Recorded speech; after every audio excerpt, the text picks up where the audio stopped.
As the old Hindi movies thing, I don't think Dharmendra, wasn't it? Chun chun ke dekhenge hum. So chun chun ke nikalenge, but he'll get somewhere the deficit to be bridged. He may not have gotten that, but I would tell you that I think he's created two things: transparency and traceability. That for sure, with the help of people in this room, he's going to be able to do. And I certainly think he's changed the mindset.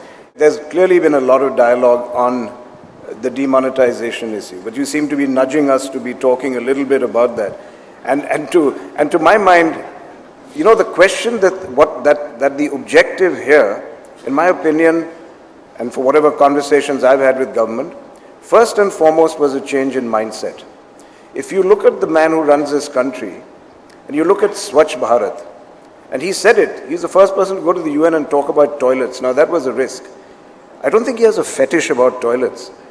He really wanted to change a mindset. And when you have a conversation with him, he thinks the thing that holds India back is our mindset. And we talk about this, all of us talk about this at cocktail parties. You know, we are such bright people, we could do X, Y, Z if only our mindset changed. I think this man's actually trying to change mindsets. You know, whenever I hear the phrase save the world, I immediately put my sort of seatbelt on. I think that's a hazardous statement to say. There's nothing that I would come out and say is going to save the world. Who will save the world? It's going to be poets. Poets will save the world. Not technology, not computers. It's people who use imagination. You got a title for this of reimagining. We can argue till kingdom come about artificial intelligence and reimagining. People who will oppose oppression, people who will oppose the pollution of the climate, they're not machines who are going to oppose that. It's going to be poets, musicians, writers. They're going to save the world, not technology.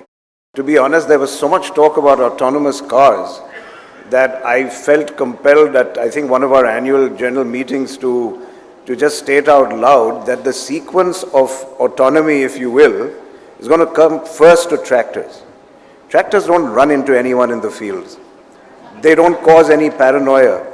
They are the easiest to make autonomous, and they raise productivity dramatically. You can make them autonomous. So we're going to do that for sure. I have to admit, in full disclosure, as you know, we manage Mitsubishi tractors in Tokyo, and they are already well ahead in the game. So we've got a collaborative network with our Detroit center and with Mitsubishi tractors to bring autonomous tractors in. The second thing that will turn autonomous are trucks. Once again, will unleash productivity on a massive scale.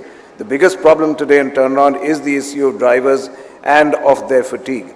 So if you can create dedicated lanes, which is more possible to do, that's going to be the second stage of autonomy. And then finally, you'll get back to cars.